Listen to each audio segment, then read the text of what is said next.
All right, Liz, thank you for joining us today from Texas Parent to Parent. It's all yours. Okay.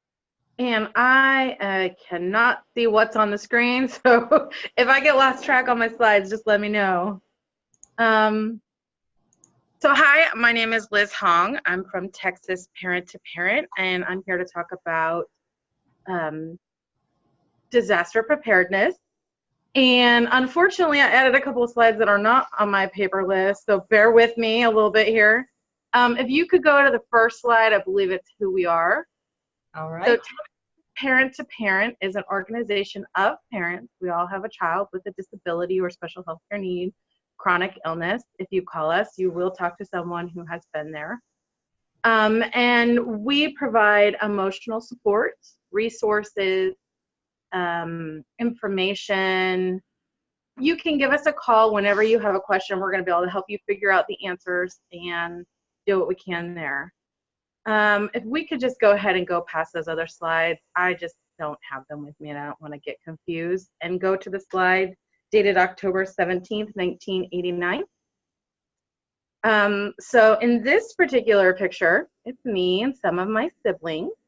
And if I'm from Northern California, and if you're from Northern California and someone says October 17th, 1989, they're probably going to know that that was an important day for us. If they lived there at that time, they'll know it was a Tuesday.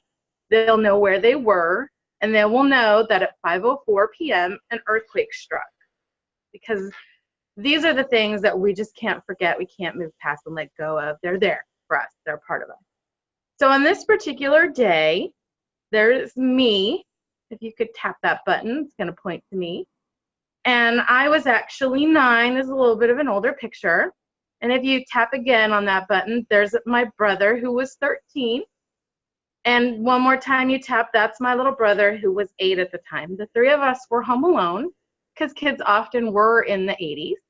And we were sitting around the phone for some reason, telling scary stories to tell in the dark. It was a really big book back then. And if you tap one more time, this is my brother, David. He was 19, and he came home at 5 o'clock. And thank God he did, because 4 minutes later, the earth began to shake. And the 3 of us, had we been home alone, we would have been home alone for hours. It took, I think, 2 hours for my mom to make that 10-minute ride home to us. And so I remember, you know, vividly, one time I went to a museum out in San Jose where they had an earthquake machine that simulated, and I hadn't felt that earthquake for 20 years, and I got on that machine, and I remembered exactly what it felt like. I remember the quick shake, and then running like a crazy panicked 9-year-old past a huge bookshelf and having my older brother, who was thankfully there, remind me that even though we had practiced our drills every month at school, that I needed to be under a heavy table. And so that's where I went. And I remember hearing the transmitter explode and my sister-in-law screaming, and all of these things kind of left us going, well, now what? We had no adults other than my brother and his girlfriend until, 7. And I think my girlfriend wasn't able to go home until 9. I remember the neighborhood going around, well, do we turn off our gas? Do we leave it on?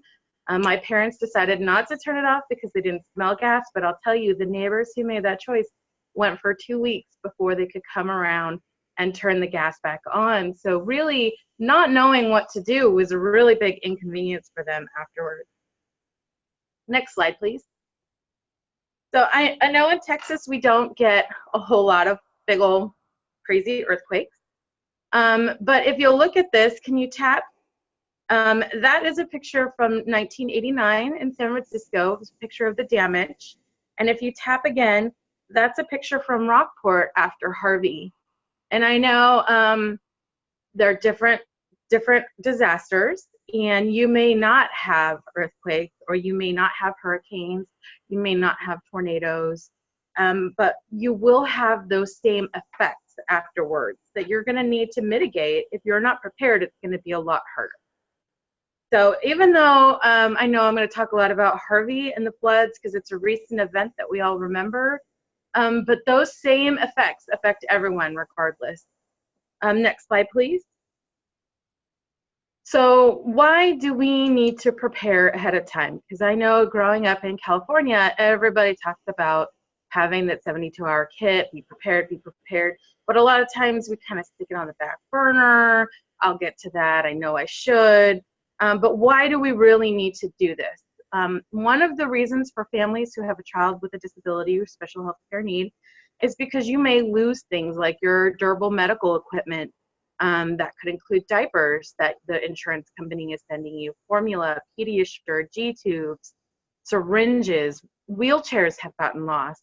And all of these things can be very expensive. And I know we had a family after Harvey who refused to evacuate without their child's wheelchair because it was such an important tool. Fortunately, they were able to do that. But what if you can't? What if you have to put your child in a boat? Having this information ahead of time, or you lose the chair in the middle of the night in a fire, having this stuff prepared ahead of time really makes a big difference in the effects and how you're gonna recover from that. The pharmacy, so medications can be a really big thing for our children. And I spoke with a mom after Harvey again, who had evacuated from her home and went to a shelter like she was supposed to. The hurricane hit. While she was in the shelter with her 15-year-old son with autism, she had an appendicitis and she was in the hospital. After she was released from the hospital, she went home. It had been a week with no power, so there was no food in the home. She needed medications for herself. I believe she needed them for her child, and she needed to rely on a neighbor to help take her there. And so having that personal support person really helped her. But if you don't have that list of medications, that can be a really big problem, especially if you have to go to a new pharmacy. Another thing is losing housing. After Harvey, we spoke with all the families in the affected areas that were registered with us, and a lot of them were struggling to find a FEMA hotel, and I can tell you they ran out of hotels really fast.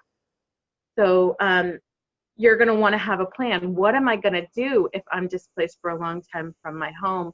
Where can I go? What is my best bet?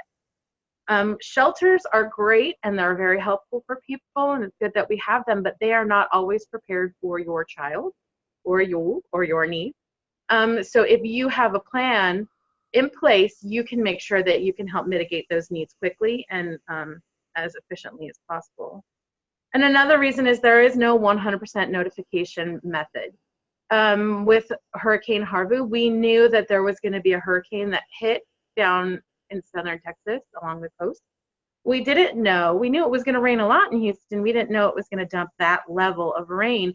Those people were not expecting that level of flooding. Levees break, things happen. You can go to work and your house could burn down. It's kind of sad to think about it and scary and nerve-wracking, but what are you going to do?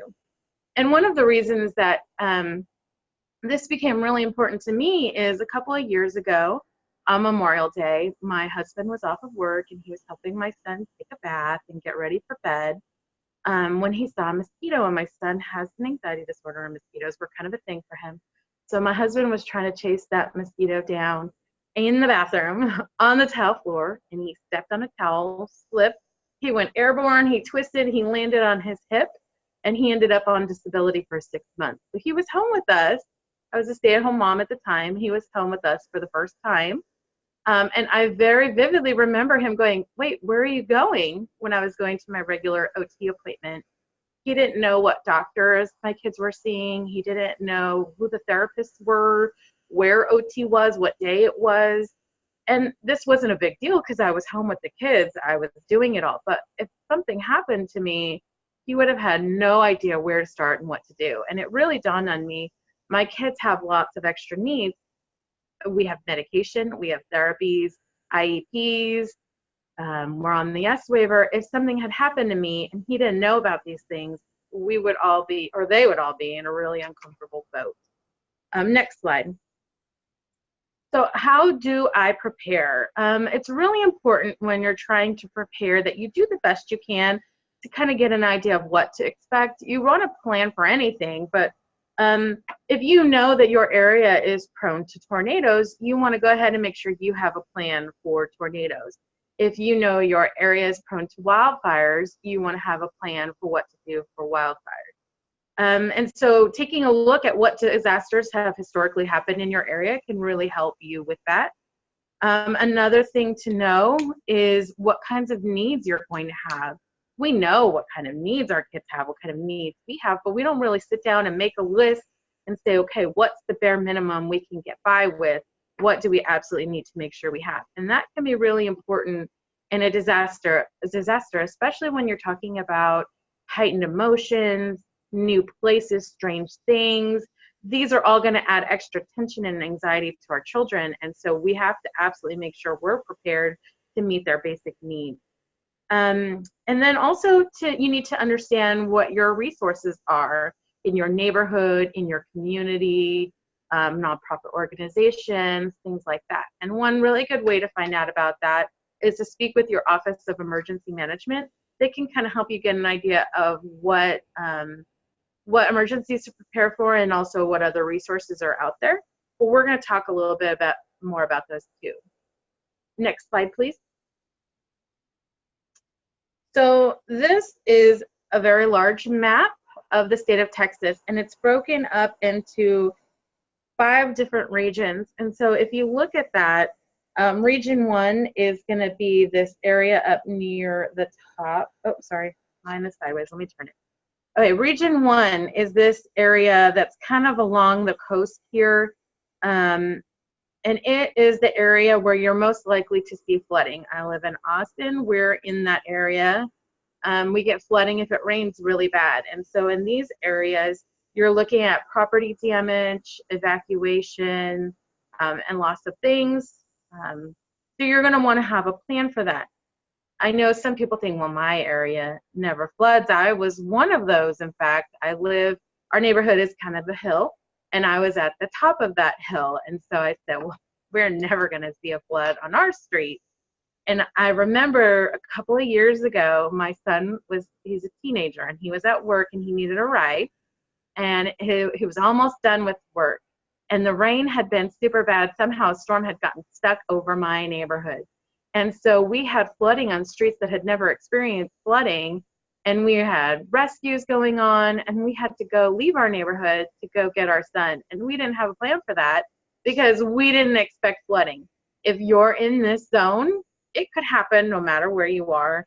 And sometimes it can even happen outside of that. And that's why you also want to have that approach of preparing for everything. But don't just assume it's not going to happen because it never has. Use that information of what has happened to help you make better plans. This outside area along the bottom coast, as you know, is more prone to tropical storms and hurricanes. With that, you're looking at lots of wind damage and the flooding. So you're going to need to have a plan for that. How am I going to protect my windows? What am I going to do if I need to evacuate? Where am I going to go? And when you're looking at a hurricane and a tropical storm, there can be long-term displacement.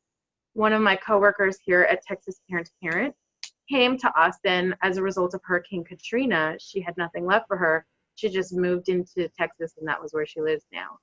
So I learned when Harvey was here and she was telling us about it, that it's not uncommon when there's a huge hurricane that hits and everything's gone, you just move because it's a lot of work to get everything back in place there, lots of rebuilding. So when you're living in that area, if there's a threat of a storm, you're looking at what is my long-term plan here.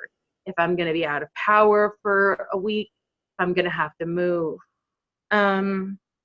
We have tornadoes that are occurring up in the top part of the state mostly.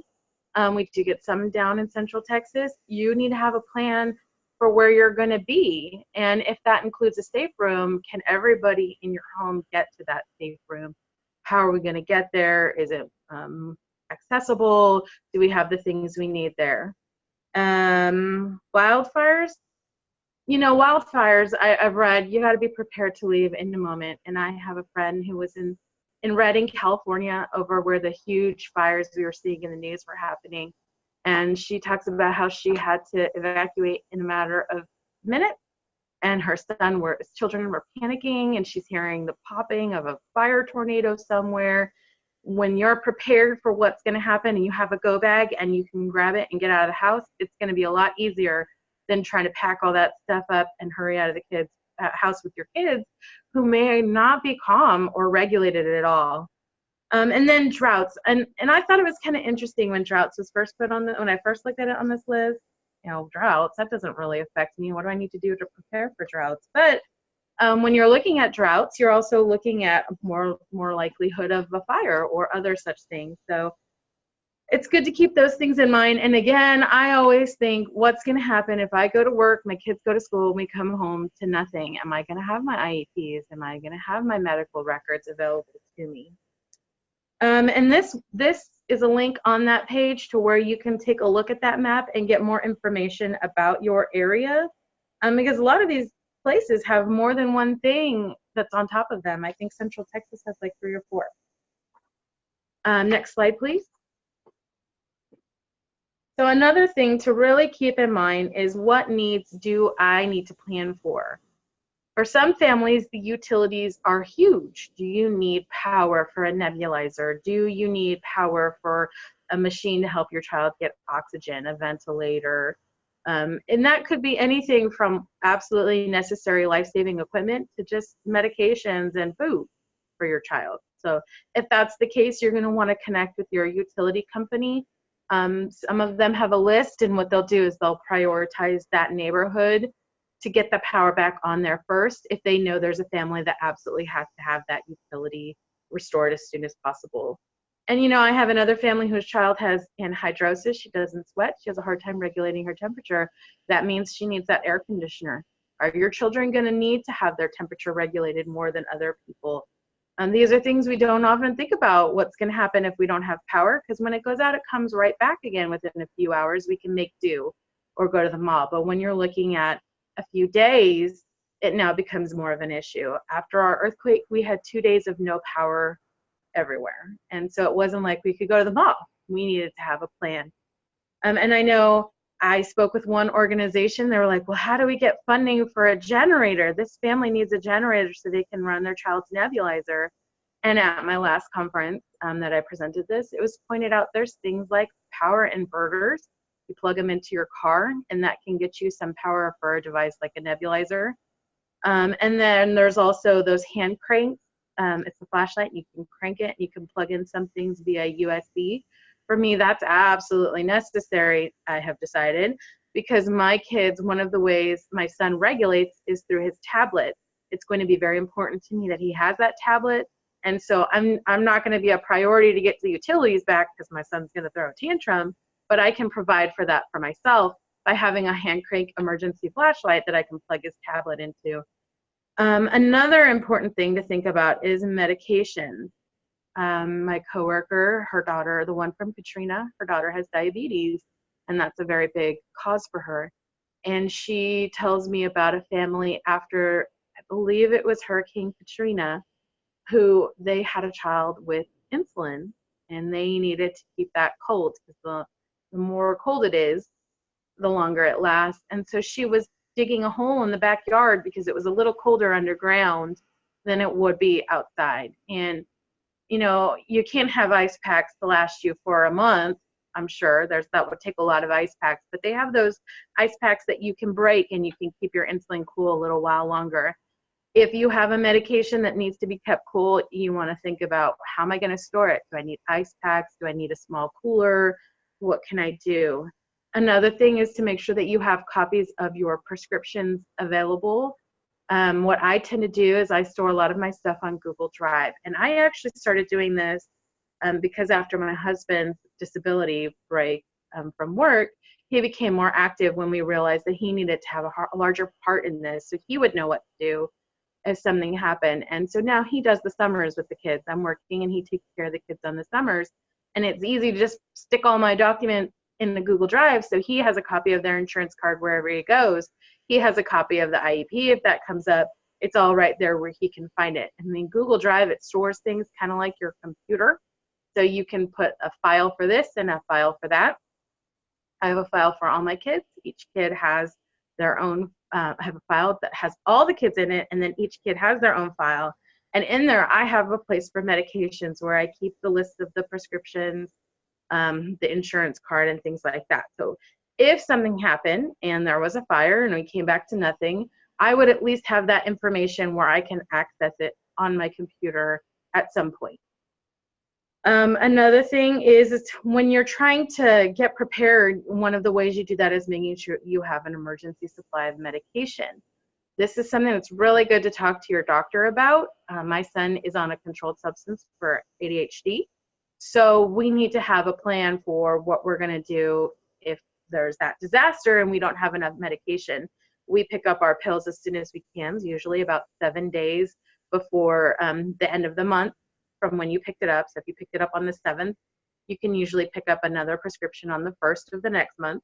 And we use that to try and build up a little bit of a supply. So at least we have about a week delay.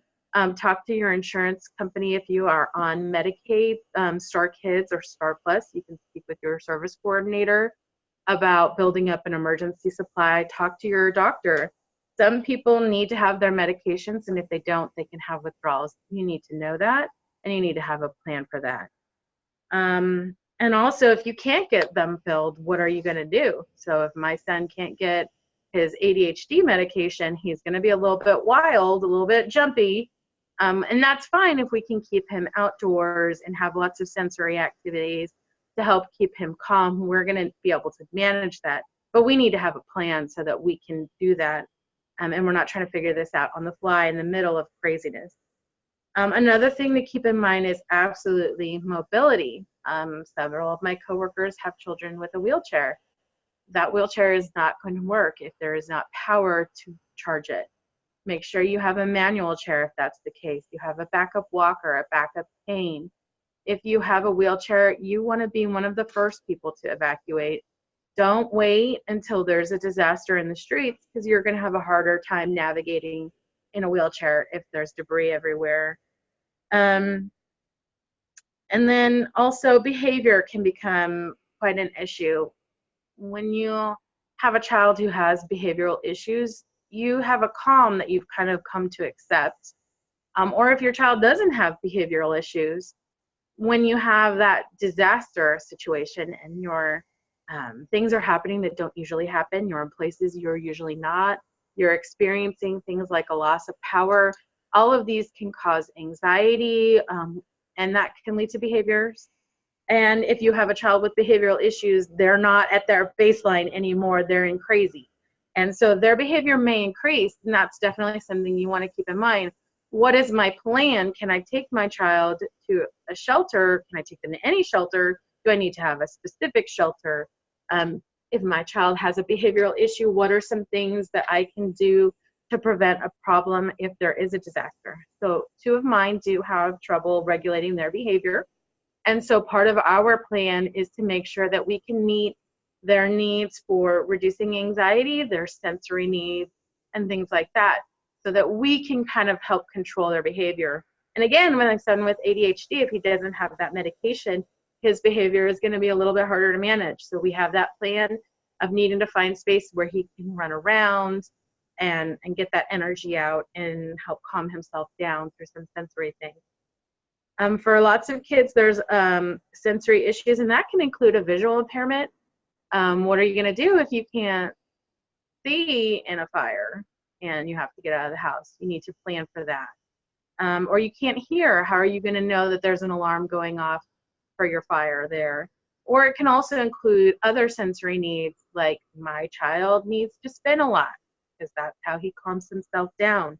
Or he can't handle lots of noises, so you need to have those headphones, those noise-reducing headphones in your go bag, so that if you do end up in a situation where you're not in your home or you're in another environment that they're not used to being in, they can put those on and they can put out some of that noise that's going to bother them.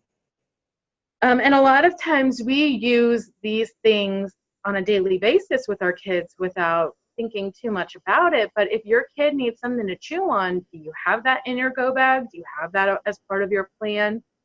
Because if we're not planning ahead and making sure it's there, then you may find yourself in a circumstance where your child is not able to stay calm and is having a really hard time coping. Another interesting sensory thing can be food. My son is very, very particular about his food, but we can find something that'll work for him. But we spoke with a family whose child would only eat a very specific brand of peanut butter. And now they're not in their home, and what are they going to do? If your child has food sensory issues, you want to definitely make sure you plan for that.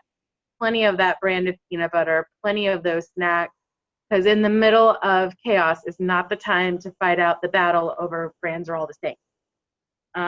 Also keeping in mind physical needs. So there could be food allergies that you need to be prepared for, or energy and activity level, physical limitations, and communication. That's a really big need that we need to make sure we're addressing.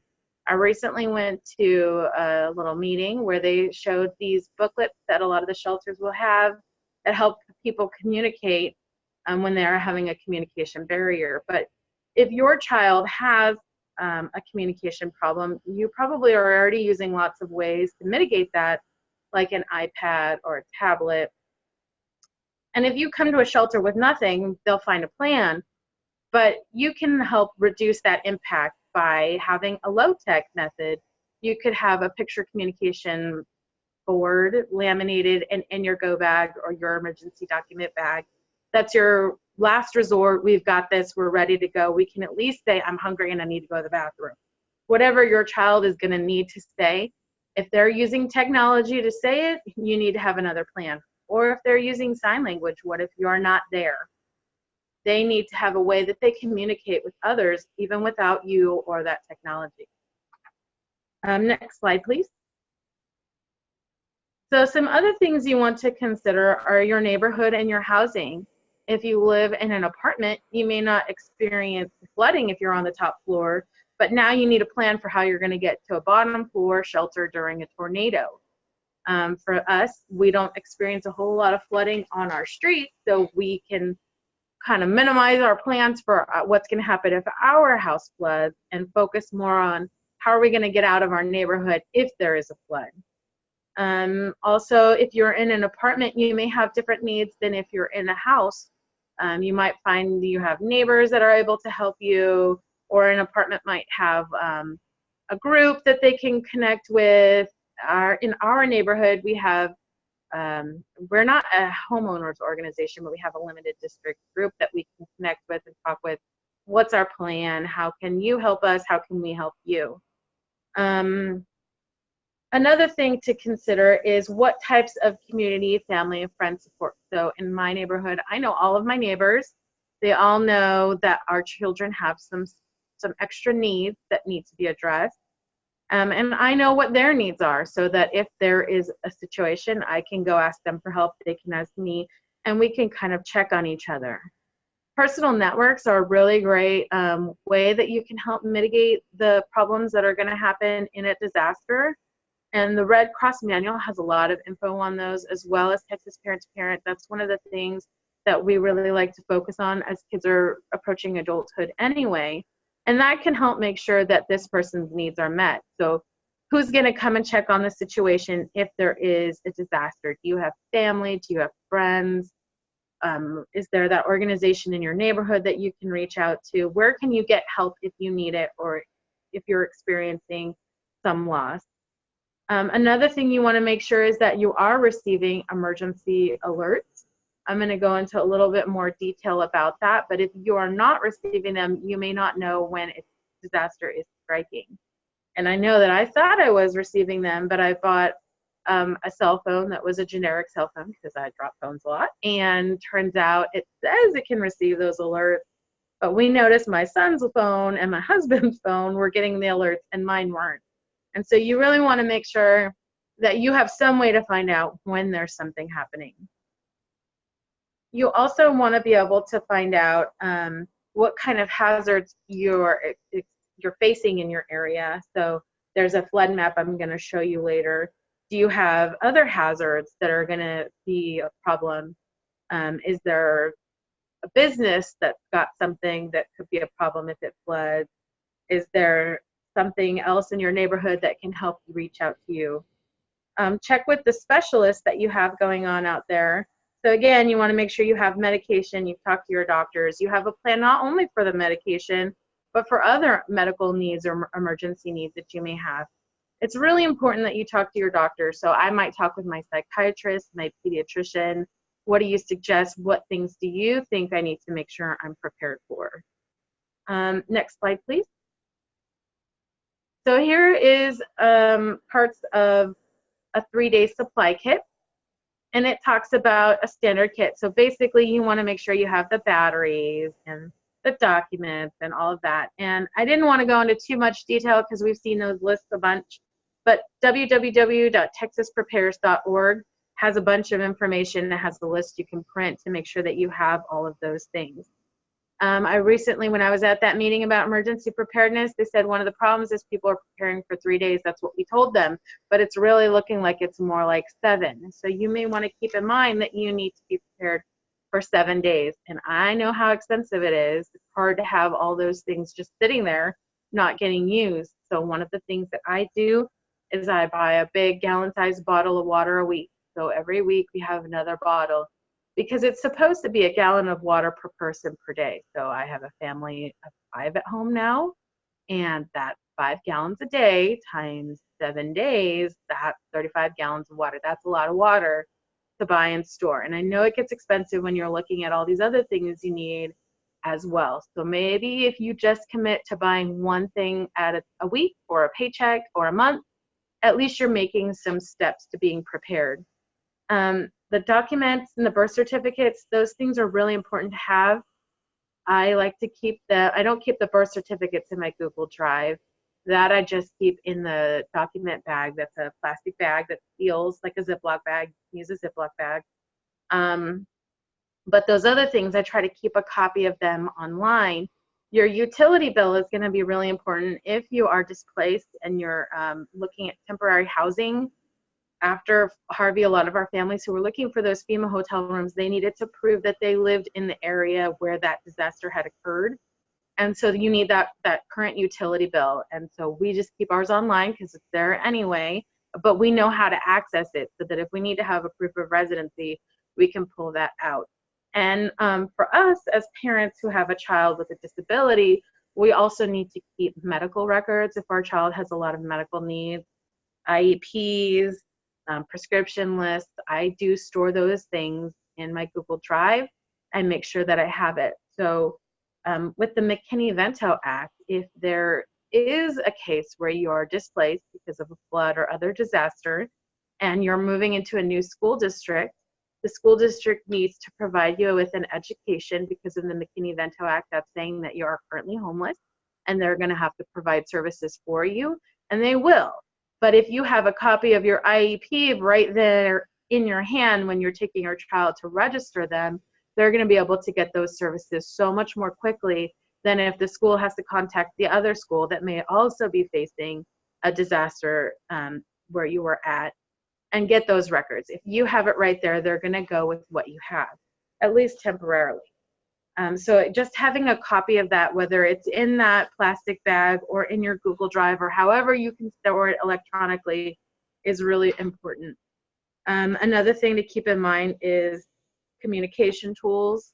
Again, you want to have that PEX board, that picture communication, just in case, with that bare bones information for what you're going to need.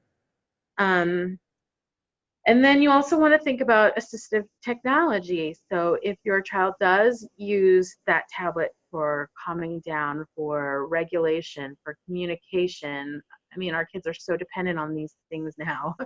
After a disaster is not the time to have the battle of you use the tablet too much, because they are not regulated, they're not calm, they can't do that. Or if they're using those things, some people need something to help them get their socks on, or a wheelchair. You need to have a plan. What am I going to do if I don't have that chair? What am I going to do if I have to go low tech and I can't use this tool to help me get through my normal day-to-day things? It's especially important for us to keep in mind those extra batteries they're always talking about. You're probably going to want to have extras if your child is using a hearing aid. You know, not hearing is just going to make the whole situation harder for you. And have those extra medical supplies, because you don't know when you're going to need them, and that extra set, when you're going to need to use it, because you might not have access to all that stockpile you've been creating at home. And I think it's really, really important to think about calming tools. We use them. If we use them when our child is calm, imagine how much we're going to need after a disaster. Have it ready, be prepared. One of the things I like to do in my go bag is go to the Dollar Tree and buy those little packs of crayons and stickers. They cost about $1, and it's got a bunch of different activities. They're new and novel things, so we all know kids get a lot more excited when it's something new they haven't seen before. And having that in your go bag, just having that new toy or that new thing can help calm them down when they're already feeling a lot of stress and anxiety.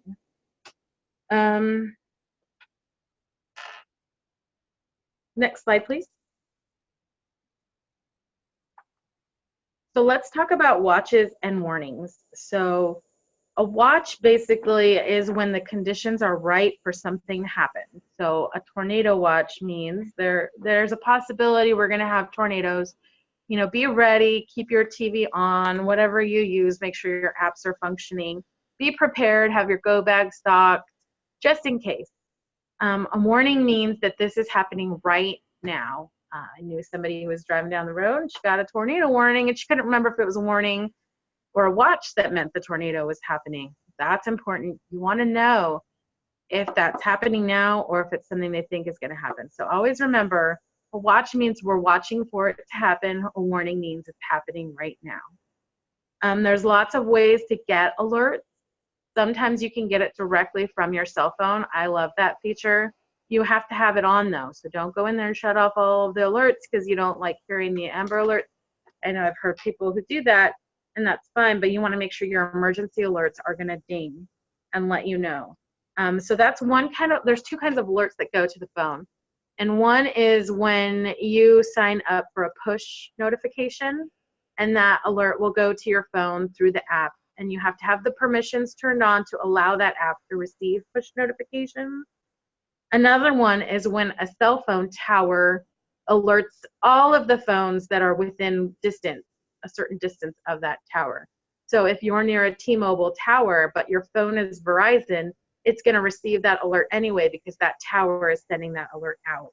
And so that's important if you're going to be in another area that you're not commonly in and you don't have apps set to recognize that you're looking for those emergency alerts, because it's going to automatically go to your phone if you're in that area. Another way that you can get alerts is through something in Central Texas where I'm from. CapCog has an emergency alert that you can get at warncentraltexas.org. And so it will call me, email me, text me, whatever my preference is, and let me know that there is a situation going on in my area. A lot of times Code Red will be that provider, but there's a bunch out there. You can put in your county name and reverse 911 or emergency alerts, and that might be able to tell you what it is. You can also contact your Office of Emergency Management. They'll make sure that you know what kind of alert to sign up for, what app to use, what program. And then another one is weather and news apps. So when my phone wasn't receiving alerts, when we realized that was a problem, I downloaded a local TV station's weather app, and that thing was actually the quickest one to alert us and let us know that there was a tornado in my neighborhood. And so the rest of my family hadn't even gotten it yet, and they were able to tell me. So there's lots of different ways that you can get alerts. Make sure you talk with your Office of Emergency Management or check out their webpage to find out what they're using, but definitely have it set so that you can get those on your phone one way or another. I think mine has like 3 different ways it gets messages, but at least we'll get one. Next slide, please. So it's really important to be able to store and share your medical information as well as your child's educational information.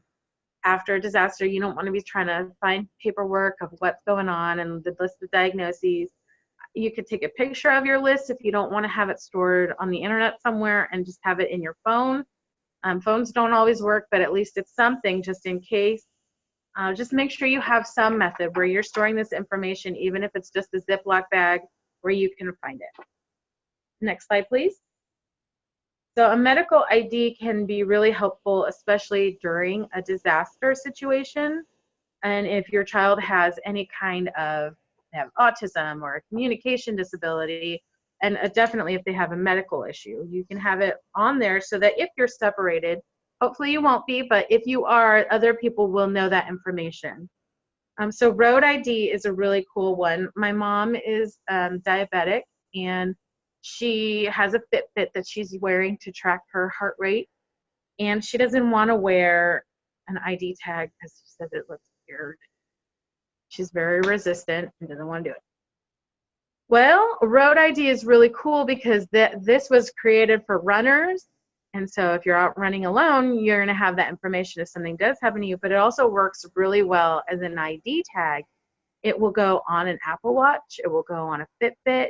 It'll go on those little bracelets like they used to have. They sell them. It's like those strong bracelets that they started many years ago. It can go on one of those. You can go on shoelaces. So the road ID is designed to have a lot of versatile ways that you can get that information on if you just don't really want to have an ID tag or another bracelet on. Another option would be a temporary tattoo, and these are kind of cool if your child has a food allergy. I've heard of people putting it on their child's hand during parties so that if their child reaches for something, it's going to say, I have a peanut allergy. But it also can be really helpful in a disaster, especially if you're evacuating from your home. You can have it right there so that people know your child's name, their disability, what their needs are. You can order these off of places like Etsy or online, or you can also order the special paper and print them yourself. You just have to make sure you print them in reverse. And there's templates online so that you can make sure your information is there if you are going to have to be separated from your child. And I heard of people using them at Disneyland or Texas, Six Flags, Texas.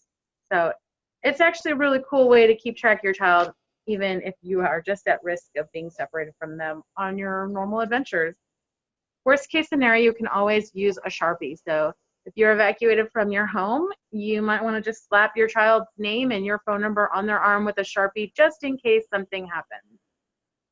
Next slide, please. There's other types of medical record storing methods that you can wear with you as well. And so one of those is Medical Alert. And so Medical Alert, it's an old company that's been around a long time, and they'll store your medical information so that when a doctor sees the Medical Alert bracelet, they call them and they can find out your medical records. So if your child has a lot of different diagnoses that are really important in an emergency, then that information is going to be there and they know how to contact them and get that. It doesn't require that you have any technology or that the doctors have any specific technology. They just need to have a phone. And so there is a yearly cost associated with that. However, if you have a doctor's letter, there are some ways that you can get them to store a small amount of information for free. So if your child has a lot of medical stuff going on, that's a really good way to alert a doctor in a disaster, or even just if you're separated or in a car accident or who knows what, and they're going to know how to use that. This next little group of pictures is a USB and QR code. Those are two different methods. The USB is the first one where it has looks like it comes apart. And so that's just a USB flash drive like we see all the time where you can store files. You can put your own information, whatever you think is important on there. Generally, there's no associated cost beyond purchasing that particular device. And you can have all kinds of medical records on there. The downside is if you lose it, that's a lot of access to their information right there. And it looks a little bulky. I don't think that would be my #1 choice. And it requires that the doctor have a computer, but generally they all do. They have a computer with a flash drive. This is pretty standard technology. So this would be a really good way to carry your information. The next one is a QR code. Those are pretty cool. It's just like, you've seen them all the time. It's that little square thing that they scan. It looks like a barcode, but fancier. And so that's going to have all your information stored in it where the doctor or the emergency personnel can scan it. Sometimes there's a cost associated with storing that information on their website. And then that requires that the person seeing it knows this technology and has this app to scan it on their phone. So you may find certain parts of the country or the state don't necessarily use that technology. I don't know how common it is. I know it's becoming more common, but you have to keep in mind that they need to know this and know how to use it. And then the last there is the Google Drive, and I like that because it's free. You can store a lot of documents. You know, you can share that information easily. So if you have a doctor's office and they're saying, hey, I want to see their IEP, I haven't seen it yet, you can just share that document with them, send it to them right then and there. It's a really cool way to have your information handy. And you can access it anywhere there is internet. So if you're on Wi-Fi, your phone is on 3G, you can get that information and send it real easily and share it. Next slide, please. So after an emergency, communication might be more challenging with your family and your friends. I know for us, way back in the 80s when we had that earthquake, my brother was up in Santa Cruz. We had no way to call him and find out if he was okay. When we were hearing all these horrible stories about what happened, reality was he was away at college having a party because they didn't have class, but we were worried about his safety. And so one of the ways that you can mitigate that is by having a plan for what you're going to do after a disaster. Next slide, please. So, and this actually also is a really good plan for even just a fire. I know they talk about having that meeting spot after a fire if you do have to leave your home, but that can also carry over into larger like settings if you're away from home and whatnot. So the theory goes, if you're away from home and there's a disaster, you want to have a meeting place that's near your home. So for example, with my family, we live near a CVS pharmacy, and so that's the store. And if there is a disaster, that's our plan. We're going to meet at the CVS if we can't meet at our home. If we can't get to the CVS, we need to meet outside of our city. We're going to go to my parents' house. That's the spot we know to meet at. And so you want to have a place that's near your home and a place that's outside of your city. If the disaster strikes and you're at your home and you need to leave your home, you want to have a nearby meeting spot. So that's what they're talking about. After a fire, you want to know where to meet each other. I have, my youngest is 5, and we know if we have to evacuate the house for a fire, we're going to go over to the mailbox. Not right in front of our house. It's one of those where you have to go and use the key. So it's not right in front of our house. It's not too close, but it's only 2 or 3 houses down. The kids are used to walking there to get the mail. It's familiar. They know how to do it. And that's a pattern they already have. So they know that's the spot they're going to meet at. And it's just far enough that we're not going to be in the immediate danger area, but not far enough that they're going to have a hard time getting there. And then also, one of the things that we did after the earthquake was we had an out-of-state contact. So we know that the phone lines in your area are going to be busier. Everybody's trying to call everybody else, and it might be harder to reach someone who's living nearby than it would be to reach someone who lives out of the area or out of the state. So we have those contact family members back home. And when we were in California, we knew exactly who to call and reach out to and let them know that we were okay and let everybody else know that we were okay, so we could take that off their minds without having to add a new stressor to our own. Next slide, please. But now we have lots of technology, and there are some new ways that we can communicate. And so one of those methods is Facebook. Facebook isn't for everybody. Not everybody wants it, but it's really nice after a disaster because it's going to automatically prompt you. And I've received these a few times. Hey, you're near a disaster. Are you okay? Even though I wasn't actually in the disaster and I hadn't even thought about it, I was able to let my family know, yeah, I'm fine. We were nowhere near what was happening. And then once you do that, it's actually going to send that alert to your Facebook friends. So I marked I'm here and I'm safe, and it let everybody know with a little ding that I was safe, so that there was no worry. We all knew I was okay.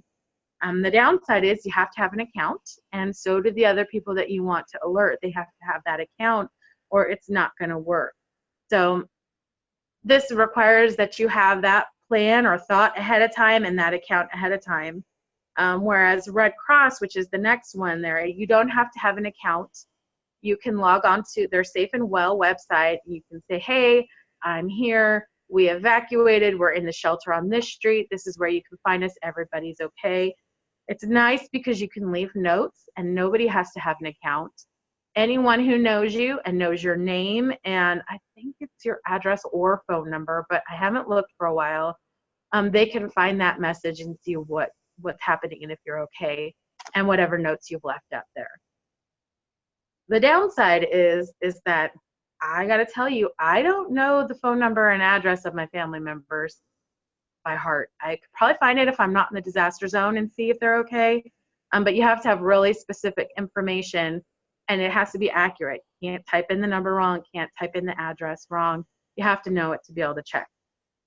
Another really cool app that I use is Nextdoor, and I will admit it got a little drama. It's kind of like Facebook sometimes, but it's really nice because I can access it through a web page or an app on my phone. If there is a disaster, we can send emergency alerts, and that will go and alert everyone in the neighborhood with a notification.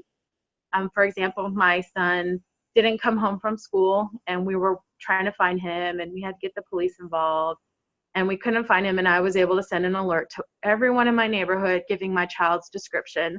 And instead of them having to go on their app and find this thing and happen to see it, it alerted them, and their phone got a notification. They opened it up, they saw it. It was really helpful then. It can be really helpful in a disaster situation. I've had notifications of don't go down this street, it's flooded. When that really bad flood happened, there's an accident here, avoid that. There's glass on your street, drive carefully. So those urgent alerts can be super helpful, especially if you can ignore the drama that's sometimes associated with it. But it's also a good way to ask for help after an emergency or even just a storm. We had a really bad storm a while ago, and some houses lost some trees, and someone popped up and said, hey, I got a chainsaw. If anyone needs help, I'm here. And you could also ask your neighbors, we had a tree knocked down, can you help me get it out? And then I really like to think of it as, if I was in an emergency, I could tell my neighbors, hey, I have these kids, we have this need. Keep in mind, there might be screaming. We're not hurting our kids, they're just stressed. Or, hey, I really need help. I don't have this, and I really need it, and my kids need it after this disaster. And it's very neighborhood specific. So you sign up for your neighborhood, and I'm not going to get information from people across town. It's only going to be in my very small neighborhood. And so not a bunch of people are going to be in my information. Next slide, please. So let's take a look at some of these resources and tools that might be very helpful for you when you're planning for a disaster. Next slide. So this is STEER, and it stands for State of Texas Emergency Assistance Registry. And this is a really great idea. You give them your information. They know there's a family that needs utilities in this neighborhood, or there's a family that's going to have mobility issues in this neighborhood. And the theory goes, if there's a flood and you are in a wheelchair, for example, and you're registered with STEER, they're going to send those resources to you because they know that you're going to need those extra resources in a disaster. It's a great thing to sign up for because then you're going to be counted. They will know you're there when they're planning for shelters, equipment, tools. They're going to be planning with you and your family's needs in mind. However, you cannot assume they're going to contact you at any time. If you're in a situation where you need to be evacuated, you want to call 211 if you're going to need that help, or if it's an emergency situation, call 911. You can't wait for them and expect they're going to get there because it can take a while. So please sign up so they know we're here and we need help and they plan for us, but then also do not count on them. Next slide, please. So this is one of the ways you can find your flood risk, and it's floodpartners.com. And it's pretty cool because you can pull up a map. I think this particular screenshot is the screenshot from near my office. And you can see that there are certain parts, that's a river that's kind of in the bottom right-hand corner, and it shows you where it's most likely going to flood and whatnot. So this can give you a plan so that you know ahead, this is the area that's going to flood, most likely going to flood. So maybe I don't need to put all my eggs into this basket, I can put them into another one. Although you do always want to keep in mind, strange things happen. When we had Harvey, that flooding that we saw in Houston was historic. We had no expectation of that happening, and it can happen at any time. But you don't necessarily need to put a ton of energy into something if that's going to be a lower risk for you. And you can put in your home address, your work address, school, and going back to with those warning apps like warncentraltexas.org or Code Red, you can put in those other locations as well. You can get alerts for where you work, where your children go to school, where you live, so that you have that information wherever you're going to spend a lot of your time. Next slide, please.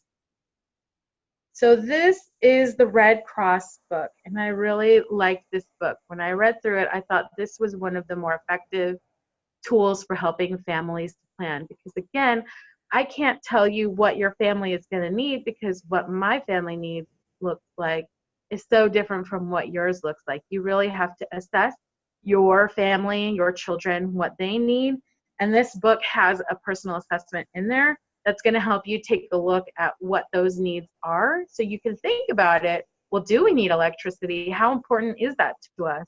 Is it important enough we need to contact the utility company, or is that just something we need that hand crank for?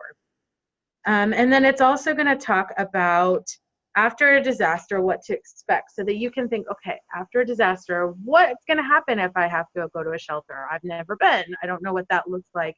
It's going to give you some information about that and how to reduce the impact. So if there's a disaster, it's not going to be fun for anyone, but there's a lot of steps that we can take to help reduce how much it's going to impact us and how hard it's going to be afterwards. It talks a lot about creating a personal support network and having multiple people who are part of that team. And it's a really nice way to kind of take some of that pressure off of just one person. Instead of it just being you trying to make sure we have a plan for everything, you can ask your family members or your friends or your neighbors, hey, can you help me by being responsible for our go bag, or by being responsible for making sure there's always a good battery in that emergency, in that fire detector.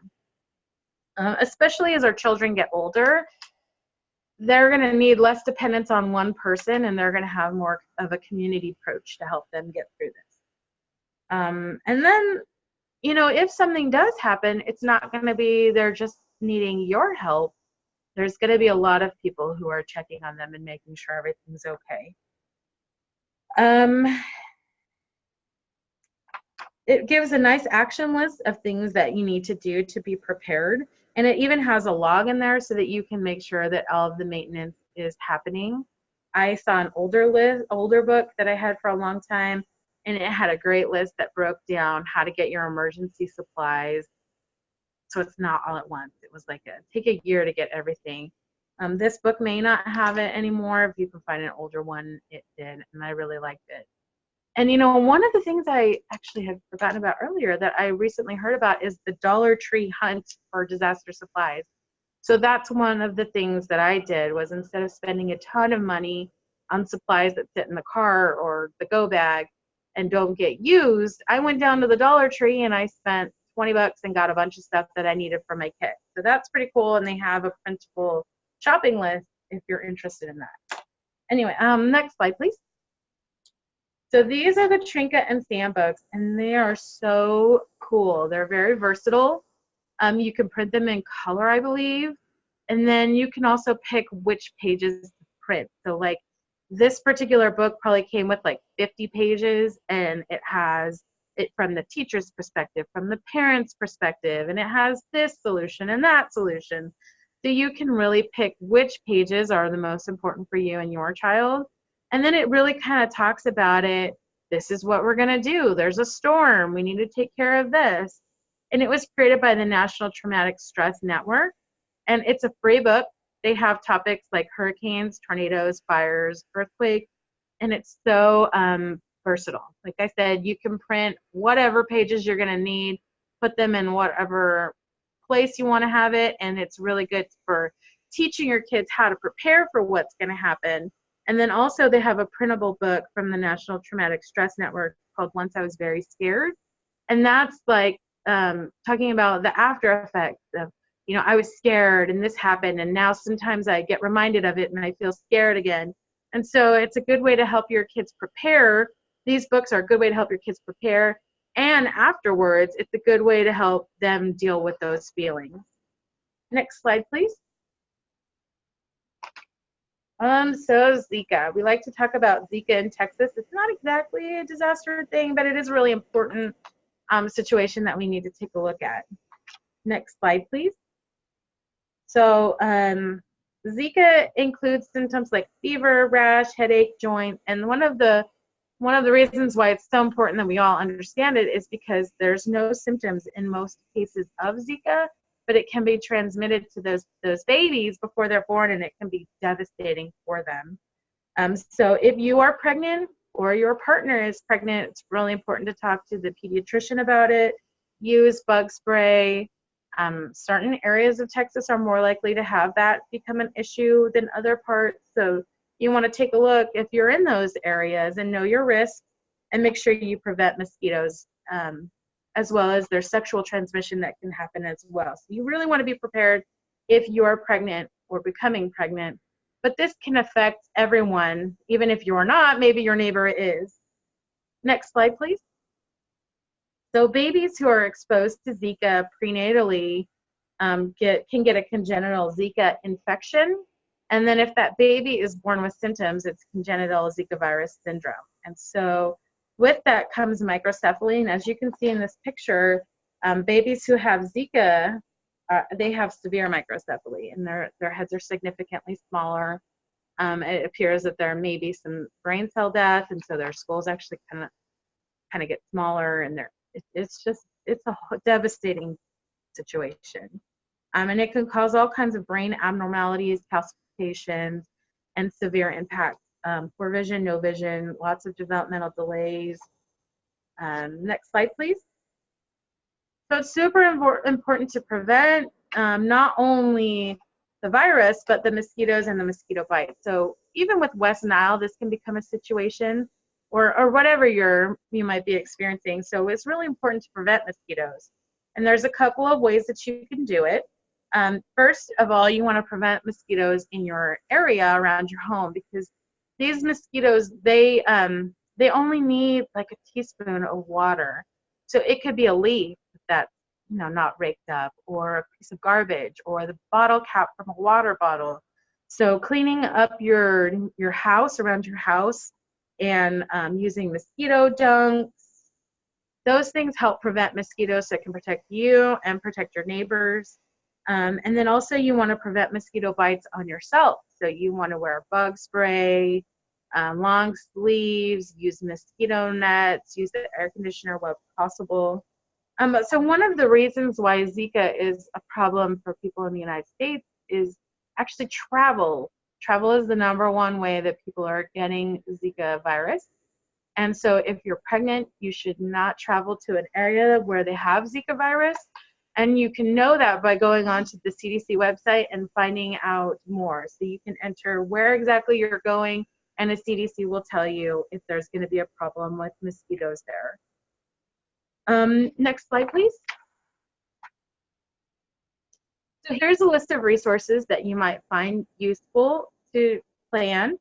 That first one is a slide through the website Navigate Life Texas. Navigate Life Texas is a website that HHSC created, and we kind of work with them on that, and it has a wealth of information in English and in Spanish. Everything is in both languages, and there's videos and tons of stuff. And so on this particular link, there's a video to a disaster preparedness video that I think was shot right after the Bastrop fires. And so it gives you some information like have a bucket for your emergency kit, talk to your firefighters, let them know you're there and you need extra help, and some other information that I may have missed or not covered. The next website is Texas Health and Human Services. They have a webpage on emergency preparedness. I'm surprised I didn't get Texas Prepares. Oh shoot, Texas Prepares has a website that has some great information too. It has some printable emergency preparedness plans, so you can write down in your plan, this is where we're going to meet, this is who we're going to call. I know sometimes people say, I have a plan. Well, what exactly does that mean? Just have an idea? This is a printable page where you can write it all down. You can give copies to everybody going. The next one is FEMA's, their book that they made specifically for people who have a disability. And I believe this is a link to that Red Cross one. So they work together on this. And then finally, that bottom link is how to register with STEER. Again, remember, you're not going to be able to just count on them being there in that moment when you need them, but it is really important that we're counted and that they know our needs and they're prepared to fill those needs. Next slide, please. So I was a little bit distracted by my lack of slides for the first 3 slides earlier. I didn't really share too much information. My name is Liz Hong. Again, I work at Texas Parent to Parent. This is how you can reach us and how you can find more information. Well, thank you, Liz. That was great information. Do we have any questions from our audience? I haven't seen any yet. Okay. Let's give them a second and see if anyone wants to type in any questions.